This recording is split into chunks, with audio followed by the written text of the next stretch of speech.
الحمدللہ رب العالمین الصلاۃ والسلام علی سید الانبیاء والمرسلین اما بعد اعوذ باللہ من الشیطان الرجیم بسم اللہ الرحمن الرحیم۔ آج چوتھے پارے کے حوالے سے گفتگو ہوگی۔ چوتھے پارے کے اندر دو صورتوں کا بیان ہے، ایک سورہ آل عمران جو اس کے 3/4 یعنی 3/3 حصے پر مشتمل ہے، اور آخری ربع جو ہے سورہ چوتھے پارے کا، اس میں سورہ النساء جو ہے وہ شروع ہو رہی ہے۔ تو اس کی ابتدا پہلا رکوع جو ہے اس میں رب کائنات نے فرمایا لن تنالوا البر حتی تنفقوا مما تحبون، کہ کوئی شخص نیکی میں کمال اس وقت تک حاصل نہیں کر سکتا جب تک کہ وہ اپنی سب سے زیادہ پسندیدہ چیز اللہ کی راہ میں خرچ نہ کرے۔ تو گویا خالق کائنات لوگوں سے ان کی نفسیات کے حوالے سے بات کرتے ہیں کہ سب سے زیادہ عزیز جو چیز انسان کو ہوتی ہے، جب تک وہ اس چیز کی قربانی خالق کائنات کی راہ میں دینے کے لیے تیار نہیں ہے، اس وقت تک وہ نیکی میں کمال جو ہے وہ حاصل نہیں کر سکتا۔ پھر اللہ رب العزت نے تحویل قبلہ کے حوالے سے جب لوگوں نے اعتراضات کیے تو اسی رکوع کے اندر اس کا جواب دیا۔ رب کائنات نے فرمایا سب سے پہلے جو گھر زمین پر تعمیر کیا گیا وہ مکہ مکرمہ کے اندر یعنی بیت اللہ تھا، کہ بیت اللہ جو ہے وہ اس زمین پر سب سے پہلا تعمیر ہونے والا گھر ہے، اور دنیا کے اندر سب سے پہلی مسجد جو تعمیر ہوئی وہ بھی مسجد حرام ہے۔ تو اس کے بعد اسلام کی جو سب سے پہلی مسجد ہے وہ مسجد قباء ہے جو رسول اللہ صلی اللہ علیہ وآلہ وسلم نے تعمیر کروائی۔ تو رب کائنات نے فرمایا کہ سب سے پہلا گھر جو ہے وہ بیت اللہ ہے، تو پھر بیت اللہ اس چیز کا زیادہ استحقاق رکھتا ہے کہ اس کی طرف منہ کر کے جو ہے وہ نماز ادا کی جائے۔ اسی رکوع کے اندر رب کائنات نے حج کی فرضیت کے بارے میں بھی حکم ارشاد فرمایا۔ دوسرے رکوع میں رب کائنات نے فرمایا وَاعْتَصِمُوا بِحَبْلِ اللَّهِ جَمِيعًا وَلَا تَفَرَّقُوا، کہ اللہ رب العزت کی رسی کو مضبوطی سے تھام لو اور تفرقے میں نہ پڑو، فرقوں میں نہ بانٹ جاؤ۔ آج ہم جو تفرقے کے اندر پڑ گئے، جو تفرقوں کے اندر مبتلا ہو گئے، اس کی سب سے بڑی وجہ ہی یہی ہے کہ ہم نے اللہ کی رسی یعنی قرآن کریم کو چھوڑ دیا۔ آج بھی اگر ہم اتحاد امت چاہتے ہیں تو ہمیں رجوع کرنا ہوگا اللہ کی کتاب کی طرف ہے۔ پھر اسی رکوع کے اندر رب کائنات نے فرمایا کہ تم میں ایک جماعت ایسی ضرور ہونی چاہیے جو نکلے امر بالمعروف و نہی عن المنکر کے لیے، لوگوں کو نیکی کا حکم دے اور لوگوں کو برائی سے منع کرے۔ اور یہ ہر معاشرے کے اندر پہلے یہ کام انبیاء علیہ السلام کے ذمہ تھا۔ آدم علیہ السلام سے لے کر رسول اللہ صلی اللہ علیہ وآلہ وسلم تک انبیاء علیہ السلام لوگوں کی طرف جاتے اور ان کو اسلام کی دعوت دیتے، اللہ کی توحید کی دعوت دیتے۔ لیکن رسول اللہ صلی اللہ علیہ وآلہ وسلم خاتم النبیین ہیں، آقا علیہ السلام کے بعد نبوت کا دروازہ بند ہو گیا۔ اب یہ کام جو ہے وہ امت پر آ پڑا کہ امت میں سے ایک گروہ، ایک جماعت ایسی ہونی چاہیے جو دین کا علم حاصل کرے اور لوگوں تک کتاب اللہ کا جو ہے وہ پیغام پہنچائے۔ اور تیسرے رکوع میں ہی ایک اور بڑی اہم بات اللہ رب العزت نے بیان فرمائی کہ غیر مسلموں کو اپنا ہم راز نہ بناؤ، یعنی جب تم راز کی بات کرنا چاہتے ہو تو اس کے لیے تم مومنین کو دوست بناؤ۔ تمہاری دوستیاں، تمہاری الفتیں، تمہاری محبتیں جو ہیں وہ مومنین کے لیے ہونی چاہیے، غیر مسلموں کے لیے نہیں ہونی چاہیے۔ آج ہمارے لیے یہ لمحہ فکریہ بھی ہے کہ ہم جب ملکی لیول پر بھی سوچتے ہیں تو ہم اپنے لیے امیدیں جو ہیں وہ غیر مسلموں سے لگاتے ہیں۔ ہم سمجھتے ہیں کہ امریکہ کی دوستی میں فائدہ ہے، ہم سمجھتے ہیں کہ رشیا کی دوستی میں فائدہ ہے، ہم یہ سمجھتے ہیں کہ چائنا کی دوستی میں فائدہ ہے، لیکن اللہ رب العزت کے قرآن سے پوچھے تو خالق کائنات فرماتا ہے کہ ان کی دوستیوں کا فائدہ نہیں ہے۔ دوستی تمہیں اس کی فائدہ دے گی جو مومن ہے، جو ایمان والا ہے، جو مسلمان ہے۔ اس کے بعد چوتھے رکوع سے اللہ رب العزت نے غزوہ بدر اور غزوہ احد کا تذکرہ شروع کیا۔ غزوہ بدر کا بہت لائٹ سا ذکر ہوا اور تفصیلاً جو ہے وہ غزوہ احد کے احوال جو ہیں رب کائنات نے اس صورت کے اندر بیان کیے۔ رب کائنات نے غزوہ احد کے اندر ہم دیکھیں رسول اللہ صلی اللہ علیہ وآلہ وسلم 1000 کا لشکر لے کے جاتے ہیں، 3000 دشمن آتے ہیں، راستے میں 300 منافقین جو ہیں وہ عبداللہ بن ابی کی قیادت میں واپس لوٹ جاتے ہیں۔ اب مسلمانوں کا لشکر جو ہے وہ 700 کی تعداد رہ گئی، ادھر 3000 لوگ ہیں۔ حضرت خالد بن ولید رضی اللہ تعالیٰ عنہ ابھی مسلمان نہیں ہوئے، پہاڑی کا چکر کاٹ کر انہوں نے مسلمانوں پر حملہ کیا۔ اب ایک صحابی رسول ہے جن کا نام حضرت موصب بن عمیر رضی اللہ تعالیٰ عنہ، وہ رسول اللہ صلی اللہ علیہ وآلہ وسلم کے ہم شکل تھے، وہ شہید ہو گئے۔ ان کی شہادت کے بعد یہ چرچا ہو گیا کہ اللہ کے رسول صلی اللہ علیہ وآلہ وسلم شہید ہو گئے ہیں۔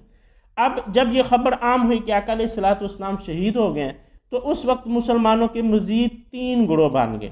ایک گروہ وہ تھا کہ جنہوں نے جنگ کو چھوڑا اور واپس لوٹ گئے، انہوں نے کہا اب جنگ کیا کرنی جب رسول اللہ صلی اللہ علیہ وآلہ وسلم باقی نہیں رہے۔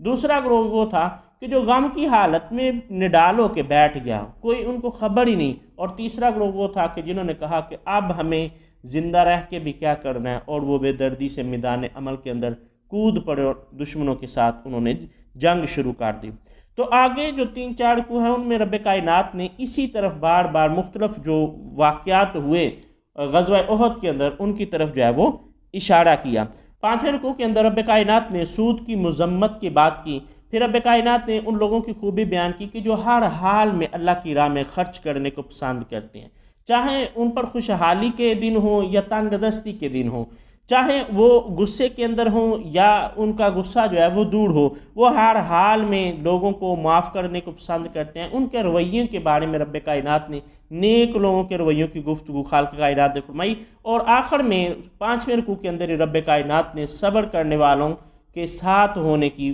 بشارت سنائی، ان اللہ مع صابرین، کہ خالق کائنات جو ہے وہ صبر کرنے والوں کے ساتھ ہے۔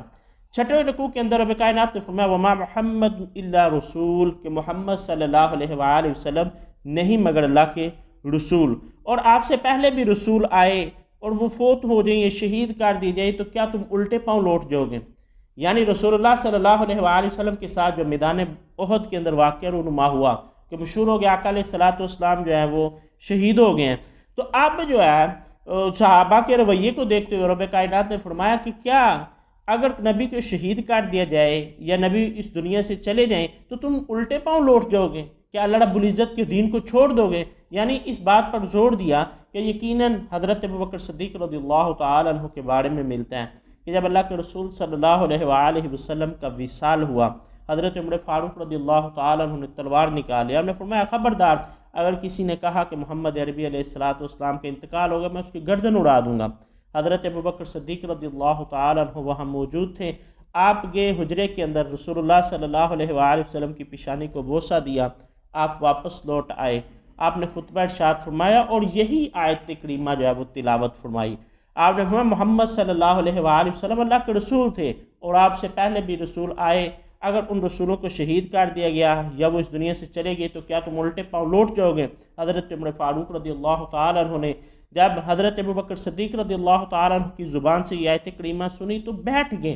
اور آپ کہتے ہیں مجھے یوں محسوس ہوا کہ جیسے آج ہی یہ آیت نازل ہوئی ہے۔ 7ویں رکوع کے اندر پھر غزوہ بدر کے حوالے سے بات ہوئی، غزوہ احد کے حوالے سے بات ہوئی۔ 8ویں رکوع میں غزوہ احد کے حالات پر بات ہوئی، رب کائنات نے مسلمانوں پر اپنی رحمت کے بارے میں بھی بات کی اور فرمایا نبی علیہ الصلوۃ والسلام یہ اللہ کی رحمت تھی کہ آپ صلی اللہ علیہ وآلہ وسلم نرم مزاج تھے، اگر آپ تند خو اور سخت مزاج ہوتے تو یہ لوگ آپ سے بھاگ جاتے۔ یہاں پر جو ہے وہ مبلغین کے لیے سمجھنے کے لیے ایک پیغام ہے کہ رسول اللہ صلی اللہ علیہ وآلہ وسلم کے پاس لوگ جمع ہوئے اس وجہ سے کہ رسول اللہ صلی اللہ علیہ وآلہ وسلم کی طبیعت کے اندر رحمت کا غلبہ تھا، نرم مزاج تھے، لوگوں سے نرمی سے بات کرتے تھے۔ آج اگر ہم مبلغ ہونے کا دعویٰ کرتے ہیں تو ہمیں بھی آقا علیہ الصلوۃ والسلام کے اوصاف کو اپنانا چاہیے، ہمیں بھی لوگوں کے لیے نرمی کا رویہ اختیار کرنا چاہیے۔ یعنی اگر تشدد کا، سختی کا رویہ اختیار کریں گے تو لوگ ہماری بات کو سننے کی بجائے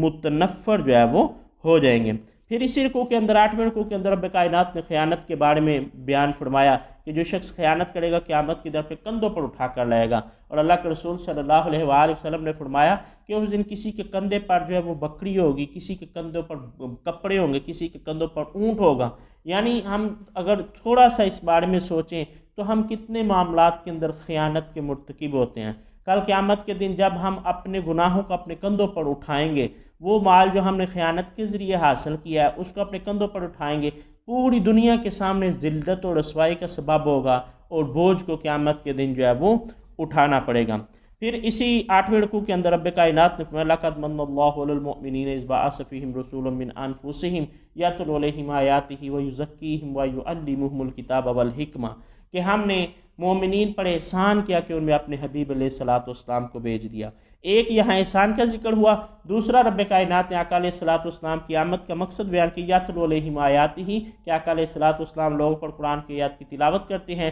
وَيُزَكِّيهِمْ، ان کا تزکیہ کرتے ہیں، وَيُعَلِّمُهُمُ الْكِتَابَ، ان کو کتاب سکھاتے، وَالْحِکْمَةَ، اور ان کو حدیث کا جو ہے وہ درس دیتے ہیں۔ اور اس کے بعد غزوہ احد کے حوالے سے مختلف لوگوں کے رویوں کی بات ہوئی کہ اگر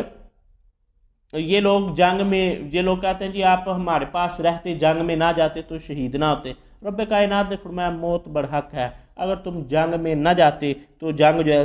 جو موت ہے وہ تمہارے گھروں میں تم کو آ لیتی۔ پھر رب کائنات نے ان لوگوں کے فضائل بھی بیان کیے کہ جو جنگ کے اندر شہید ہوئے، خالق کائنات نے فرمایا کہ یہ جنگ کے اندر شہید ہوئے ہیں یہ اللہ کی بارگاہ میں شہید ہیں، یہ اللہ کی بارگاہ میں زندہ ہے اور ان کو رزق دیا جاتا ہے، ان کو مردہ نہ کہو۔ پھر 9ویں رکوع کے اندر غزوہ احد میں حضرت ابو سفیان جو ہے ابھی مسلمان نہیں ہوا، تو وہ میدان سے چلے گئے، کچھ فاصلے پر جا کر ایسی خیال آیا کہ ہم نے جو مسلمان باقی رہ گئے مدینے کے اندر ان کو بھی شہید کر دے تو اچھا تھا۔ یہ ارادہ کر کے وہ واپس کو لوٹے۔ رسول اللہ صلی اللہ علیہ وآلہ وسلم نے کو خبر ہوئی کہ دشمن واپس آ رہا ہے، تو آقا علیہ الصلوۃ والسلام نے اپنے صحابہ سے کہا چلو تیار ہو، جنگ کے لیے چلتے ہیں۔ تو اب زخمی حالت میں بہت سے صحابہ جو ہیں وہ تیار ہو گئے کہ ہم دوبارہ میدان جنگ میں اترنے والے ہیں۔ تو جن لوگوں نے آقا علیہ الصلوۃ والسلام کی آواز پر لبیک کہا تھا، رب کائنات نے ان کی مدح بیان فرمائی کہ وہ لوگ ایسے تھے کہ جو زخموں کے باوجود رسول اللہ صلی اللہ علیہ وآلہ وسلم کے حکم پر جو ہے وہ جنگ کے لیے تیار ہو گئے، لیکن اس شخص نے آنے کا ارادہ ترک کیا اور واپس لوٹ گیا۔ اور 9ویں رکوع کے اندر ہی رب کائنات نے ایک اور بات کی طرف اشارہ کیا کہ اللہ کی یہ شان نہیں ہے کہ عام مسلمانوں کو غیب پر مطلع فرمائے، ہاں وہ چن لیتا ہے اپنے پسندیدہ رسولوں میں سے جسے چاہے۔ تو یہ ایک مسئلہ ایسا ہے کہ جس پر امت بڑا لمبا عرصہ تک جو ہے وہ مناظرے کرتی رہی، ایک دوسرے کو گالی گلوچ بھی کرتے رہے کہ رسول اللہ صلی اللہ علیہ وآلہ وسلم کے پاس علم غیب تھا یا نہیں۔ تو ایک بنیادی سا نقطہ جو ہے وہ سمجھنے کے قابل ہے کہ غیب ہوتا کیا ہے۔ علم غیب سے مراد وہ علم ہے جو ہم خواص خمسہ سے حاصل نہیں کر سکتے، جس کو ہم 5 سینسز کہتے ہیں، وہ علم جو 5 سینسز سے حاصل نہیں کر سکتے اس کو ہم علم غیب کہتے ہیں۔ تو اللہ رب العزت نے فرمایا ہم اپنے پسندیدہ رسولوں میں سے چن لیتے ہیں جن کو چاہتے ہیں، ان کو غیب کی اطلاع دیتے ہیں۔ تو عالم الغیوب جو ہے وہ اللہ رب العزت کی ذات ہے۔ رسول اللہ صلی اللہ علیہ وآلہ وسلم کے لیے ہم مطلع علی الغیب کا لفظ استعمال کرتے ہیں کہ اللہ رب العزت نے آپ کو غیب کی اطلاع دی۔ از خود علم غیب رکھنے والی ذات یقیناً صرف اللہ تبارک و تعالیٰ کی ہی ذات ہے۔ اس کے بعد 10ویں رکوع کے اندر یہود کے ایک جملے کا اللہ رب العزت نے رد فرمایا۔ یہود نے مسلمانوں کا جو نظام زکوٰۃ ہے یا جو صدقات کی رب کائنات نے قرآن کے اندر بات کی، یا یہ کہا کہ تم اللہ کو قرضہ دو اللہ تمہیں دگنا کر کے واپس لوٹائے گا، اس کے رد میں یہود نے کہنا شروع کر دیا معاذ اللہ ان کا رب جو ہے وہ فقیر ہے، ہم غنی ہیں، یعنی اللہ ہم سے مانگ رہا ہے۔ تو اللہ رب العزت نے اس چیز کی جو ہے وہ مذمت کی۔ اس کے بعد یہی چیز آج ہمارے معاشرے کے اندر بھی موجود ہے۔ بہت سے لوگ ایسے سمجھتے ہیں، ایسا سوچتے ہیں کہ شاید اللہ دکھ ہمارے لیے ہی نازل کرتا ہے یا اللہ کی بارگاہ میں گلے شکوے کرتے ہیں۔ تو حضرت اقبال رحمۃ اللہ علیہ نے ان لوگوں کی فکر کی عکاسی کرتے ہوئے فرمایا کبھی ہم سے کبھی غیروں سے شناسائی ہے، کبھی ہم سے کبھی غیروں سے شناسائی ہے، بات کہنے کی نہیں تو بھی تو ہر جائی ہے۔ پھر حضرت اقبال رحمۃ اللہ علیہ کہتے ہیں چپ رہ نہ سکا حضرت یزداں میں بھی اقبال، کرتا کوئی اس بندہ گستاخ کا منہ بند۔ یعنی لوگوں کا جو رویہ ہے کہ وہ اللہ کی بارگاہ میں گلے شکوے کرنا شروع کر دیتے ہیں، حضرت اقبال رحمۃ اللہ علیہ نے ان رویوں کے بارے میں بھی اپنی شاعری کے اندر ان رویوں کو بھی اپنی شاعری کے اندر جگہ دی۔ تو اسی 10ویں رکوع کے اندر دنیا کی سب سے بڑی حقیقت جو ہے موت، اس کا بھی رب کائنات نے ذکر فرمایا، خالق کائنات نے فرمایا کل نفس ذائقۃ الموت، کہ موت ایک ایسی چیز ہے جو ہر کسی کو آ کر ہی رہنی ہے۔ انسان اس سے کبھی بھی اس کو غافل نہیں ہونا چاہیے۔ انسان سوچے تو بہت بڑے بڑے بادشاہ کہ جن کی بادشاہی پوری دنیا پر تھی وہ بھی اب باقی نہیں رہی، کہ اتنا بڑا بادشاہ فرعون خود کو کہتا تھا کہ میں سب سے بڑا رب ہوں، اللہ رب العزت نے اس کو بھی عبرت کا نشان بنا دیا۔ قوم سمود، قوم عاد بڑے بڑے طاقتور بڑے بڑے جسموں والے تھے، ان کا بھی نام و نشان مٹ گیا۔ اور اگر ہم دوسری طرف آئیں تو بڑے بڑے انبیاء اس کائنات کے اندر مابعوث ہوئے، لیکن ان میں سے بھی کوئی ایسا نہیں ہے جس نے موت کو نہ لیا ہو۔ تو انسان اگر تقویٰ بھی اختیار کرے، اگر گناہوں کے بھی دلدل میں چلا جائے، موت ایک ایسی چیز ہے جو ہر طبقے کو آنی ہے۔ اس لیے انسان کو وہ اعمال کرنے چاہیے کہ جو بعد والی زندگی میں کام آ سکے۔ یہ عارضی دنیا جو ہے اس کی فکر سے زیادہ انسان کو اخروی جو زندگی ہے اس کے بارے میں سوچنا چاہیے۔ پھر انسانوں کے رویوں کی ایک اور بڑی زبردست رب کائنات نے بات بیان فرمائی کہ بعض لوگ ایسے ہیں کہ وہ چاہتے ہیں کہ ان کی تعریف اس کام کے لیے بھی کیجیے جو انہوں نے کیے ہی نہیں ہیں۔ آج ہم بھی دیکھیں تو ہمارے رویے بھی کچھ ایسے ہی ہیں، ہم سمجھتے ہیں کہ جو بھی کریڈٹ ہے وہ ہمیں مل جائے، چاہے وہ کام ہم نے کیا ہو یا نہ کیا ہو۔ رب کائنات فرماتے ہیں ایسے لوگ جو ہیں وہ عذاب سے بچ نہیں سکتے۔ اور آخری رکوع سورہ آل عمران کا جو ہے اس کے اندر رب کائنات نے متقین کی خوبیوں کو بیان کیا۔ پھر رب کائنات جس طرح سورہ البقرہ کے آخر میں ایک دعا کا سلسلہ تھا، اس صورت کے آخر میں بھی ایک دعا کا سلسلہ ہوا۔ رب کائنات نے بندوں کو دعا کے کلمات سکھائے اور آخر میں صبر کی تلقین کی گئی، اور اس کے ساتھ یہ رکوع جو ہے یہ سورہ جو آل عمران ہے اس کے اختتام ہوا۔ اس کے بعد سورہ نساء شروع ہوئی اسی پارے کے اندر، یعنی آخری ربع جو ہے چوتھے پارے کا، اس میں سورہ نساء موجود ہے۔ سورہ نساء مدنی صورت ہے، اس کے 24 رکوع ہیں اور 176 آیات ہیں۔ اس کا تھوڑا سا حصہ چوتھے پارے میں ہے، پانچواں پارہ پورا جو ہے وہ سورہ نساء پر ہے، اور اس کا کچھ حصہ جو ہے وہ چھٹے پارے میں بھی بیان ہوا۔ رب کائنات نے پہلے اس سورہ کو سورہ نساء اس لیے کہتے ہیں کیونکہ اس میں عورتوں کے بارے میں مسائل جو ہیں وہ بڑے تفصیلاً بیان ہوئے ہیں۔ تو پہلے رکوع کے اندر اللہ رب العزت نے فرمایا اے لوگو اللہ سے ڈرو جس نے ایک سے پیدا کیا، یعنی آدم علیہ السلام سے پیدا کیا۔ سب سے پہلے انسان آدم علیہ السلام سے پھر اماں حوا کو پیدا کیا، پھر اس سے ساری دنیا کو جو ہے وہ بسایا۔ تو اس میں ایک جو برابری ہے، جو مساوات ہے، اس کا درس ملتا ہے کہ آج ہم ذات پات کے نظام میں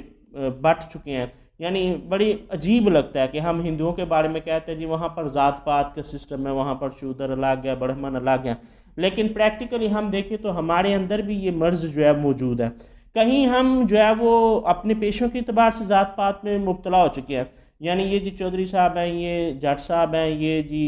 کمی ذات کے لوگ ہیں، اور وہاں کراہت کی نظر سے بھی، نفرت کی نظر سے بھی ہم دیکھتے ہیں۔ اور دوسری طرف مذہب کے اندر بھی ہم نے یہ طبقاتی تفریق جو ہے وہ ڈال رکھی ہے کہ جی یہ سید صاحب ہیں، جو بھی حالت ہو، ہر حالت میں جو ہے ان کا احترام لازم ہے، چاہے یہ گناہ کریں یا نہ کریں۔ حالانکہ اسلام اس چیز کا درس نہیں دیتا۔ اسلام کہتا ہے کہ انسانیت کا احترام کیا جائے، جو بھی انسان ہے اس کی سیلف رسپیکٹ ہے، اس کا احترام کیا جائے۔ اللہ کے رسول صلی اللہ علیہ وآلہ وسلم نے بیت اللہ کو خطاب فرمایا، آپ نے فرمایا کعبہ تیری بڑی شان ہے، لیکن اے بیت اللہ تیری شان ایک بندہ مومن سے زیادہ نہیں ہے۔ آج ہم دیکھیں بیت اللہ کو تو بوسہ دینے کے لیے ہم تڑستے رہتے ہیں، لیکن ہم اپنے ہی گلی محلوں کے اندر انسانیت کی جو ہے وہ تذلیل کرتے رہتے ہیں۔ تو سورہ نساء کی پہلی آیت میں رب کائنات نے پہلے رکوع میں ہی فرما دیا کہ ہم نے سب کو ایک سے پیدا کیا، یعنی آدم علیہ السلام سے۔ پھر دوسری بات رب کائنات نے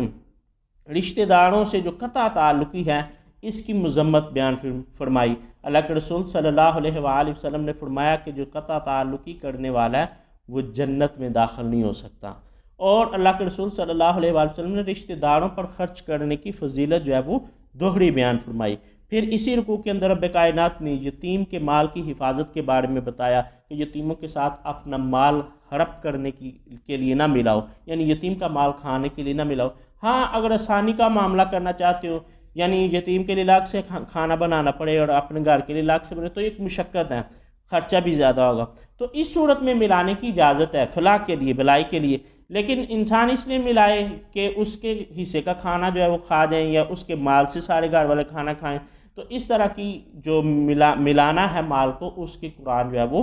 مذمت بیان کرتا ہے۔ پھر یہاں وراثت کی بھی بات ہوئی کہ جب وراثت تقسیم ہو رہی ہو تو اگر وہاں پر کوئی یتیم آ جائے، کوئی سائل آ جائے، تو اس کو بھی وراثت میں سے کچھ نہ کچھ حصہ جو ہے وہ دینا چاہیے۔ دوسرا رکوع جو ہے وہ سورہ نساء کا، اس میں رب کائنات نے تفصیلاً جو ہے وراثت کے قوانین کو بیان کیا۔ پورے رکوع کے اندر ہی رب کائنات نے وراثت کے احکامات کو بیان کیا۔ فرمایا کہ اگر کوئی فوت ہو جائے اور ایک بیٹا اور دو بیٹیاں، اس تناسب سے مال کو تقسیم کیا جائے، یعنی بیٹے کو دگنا حصہ ملے گا اور بیٹی کو نصف ملے گا، بیٹے کی نسبت بیٹی کا حصہ جو ہے وہ نصف رکھا گیا۔ پھر فرمایا کہ اگر صرف بیٹیاں ہوں، بیٹا نہ ہو، تو بیٹیوں کو 2/3 حصہ دیا جائے گا، اور اگر صرف ایک ہی بیٹی ہو اور کوئی اولاد نہ ہو تو اس کو جو ہے وہ نصف حصہ ساری جائیداد میں سے دیا جائے گا۔ تیسرا قانون یہ بیان ہوا کہ اگر اولاد موجود ہو تو ماں باپ میں سے ہر کسی کو 1/6 چھٹا حصہ جو ہے وہ دیا جائے گا۔ لیکن اگر اولاد نہ ہو تو ماں کو جو ہے وہ 1/3 اور باقی جتنا مال ہے یعنی 2/3 وہ باپ کو دیا جائے گا۔ پانچواں رول یہ بتایا کہ اگر میت مرنے والا جو ہے اس کی بہن بھائی ہوں تو ماں کو 1/6 1/6 حصہ دیا جائے گا۔ اور اس کے بعد فرمایا کہ اولاد نہ ہو تو شوہر کو بیوی کا 1/2 نصف مال ملے گا۔ اولاد نہیں ہے، شوہر زندہ ہے، بیوی فوت ہو گئی ہے، تو بیوی کے مال کا نصف حصہ جو ہے وہ شوہر کو ملے گا۔ اگر اولاد ہو تو شوہر کو 1/4 یعنی ٹوٹل مال کا چوتھا حصہ جو ہے وہ شوہر کو دیا جائے گا، باقی اولاد میں تقسیم ہوگا۔ اگر اولاد نہ ہو تو بیوی کو 1/4 حصہ یعنی 1/4 ملے گا، اور اگر اولاد موجود ہو تو بیوی کو 1/8 جو 8واں حصہ ہے وہ بیوی کو ملے گا۔ اور اگر کلالہ ہو یعنی نہ اوپر والدین ہے نہ نیچے جو ہے وہ اولاد موجود ہے تو بہن بھائی ہوں تو بہن بھائیوں کو چھٹا حصہ 1/6 ملے گا، اور اگر وہ زیادہ ہوں، اگر ایک بہن ہے تو اس کو 1/6، اگر وہ زیادہ ہیں تو پھر ان کو 1/3 یعنی 1/3 حصہ جو ہے وہ ملے گا۔ یہ تفصیل تھی وراثت کی تقسیم کی۔ تو اس میں سب سے پہلے ہم تجہیز و تکفین یعنی کفن دفن پہ جو معاملات آئیں گے وہ خرچہ نکالیں گے، پھر مرنے والے پر اگر کوئی قرضہ وغیرہ ہے اس کو نکالیں گے، پھر مرنے والے نے اگر کوئی وصیت کی ہے 1/3 وصیت کی اجازت ہے اس کو نکالا جائے گا۔ اس کے بعد یہ جو اصول رب کائنات نے یہ دوسرے رکوع کے اندر بیان فرمایا اس کے مطابق جو ہے وہ عمل کیا جائے گا۔ تیسرے رکوع کے اندر ایک سوشل بیماری کی بات ہوئی کہ اگر کسی کی بیوی بدکاری کرے اور وہ شخص جو ہے وہ شوہر اس پر 4 گواہوں کو لے آئے کہ میری بیوی نے بدکاری کی اور 4 لوگوں نے اس کو یہ کرتے ہوئے دیکھا ہے، تو اس صورت میں پہلا حکم جو تھا وہ یہ تھا کہ اس عورت کو گھر میں بند کر دیا جائے ٹل ڈیتھ، جب تک وہ مر نہیں جاتی۔ لیکن مفسرین کرام کہتے ہیں کہ یہ آیت منسوخ ہوگی جب آقا علیہ الصلوۃ والسلام نے جو حد ہے اس کی وضاحت فرمائی، یعنی اگر کوئی شادی شدہ عورت یا مرد زنا کرتا ہے تو اس کو سنسار کیا جائے گا، پتھر مار مار کے اس کو مار دیا جائے گا، اور اگر غیر شادی شدہ جوڑا ایسا کرتا ہے تو ان کو 100 کوڑے لگائے جائیں گے۔ یہ بعد میں سزا مقرر ہوئی، پہلے جو طریقہ تھا وہ یہ تھا کہ اگر کوئی عورت ایسا کرتی ہے تو اس کو گھر کے اندر قید کر دیا جائے گا جب تک وہ فوت نہیں ہو جاتی۔ اور چوتھا رکوع جو اس پارے کا آخری رکوع ہے، مکمل رکوع بھی نہیں اس میں بیان ہوا، اس میں محرمات کا ذکر ہوا کہ وہ رشتے جو محرم ہیں جن کے ساتھ شادی نہیں ہو سکتی اس کا ذکر ہوا۔ فرمایا تمہاری مائیں، تمہاری بیٹیاں، تمہاری بہنیں، تمہاری پھپھیاں، تمہاری خالائیں، تمہاری بھتیجیاں، تمہاری بانجیاں، دودھ پلانے والی مائیں یعنی دائیاں، اور زائی بہنیں، بیوی کی جو بیٹی ہے، بیوی کی جو ماں ہے وہ، بیوی کی جو بیٹی ہے وہ۔ لیکن بیوی کی بیٹی کے حوالے سے جو بیان ہوا وہ یہ ہے کہ وہ بیوی جسے صحبت کر چکی ہے، یعنی اگر نکاح ہوا ہے عورت سے صحبت کر لے تو اس کی بیٹی حرام ہے، لیکن اگر نکاح ہوا ہے اور صحبت کرنے سے پہلے طلاق ہو گیا ہے تو اس کی بیٹی سے نکاح جو ہے وہ جائز ہے۔ پھر بیٹوں کی جو بیویاں ہیں ان کے ساتھ بھی جو ہے وہ نکاح درست نہیں ہے، اور ایک مرد جو ہے وہ 2 بہنوں کو ایک ساتھ نکاح میں جمع نہیں کر سکتا۔ فقہاء نے تو خیر یہاں تک بھی لکھا ہے کہ جتنے بھی محرم رشتے ہیں ان میں سے کوئی بھی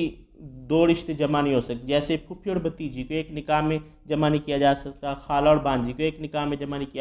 کیا جا سکتا۔ تو جتنے بھی محرم رشتے ہیں ان کو ایک آدمی جو ہے وہ، ایک مرد جو ہے وہ اکٹھا نکاح میں نہیں رکھ سکتا۔ تو اللہ رب العزت کی بارگاہ میں دعا کرتے ہیں کہ خالق کائنات ہمیں قرآن سمجھنے کی توفیق عطا فرمائے۔ وما علینا الا البلاغ المبین۔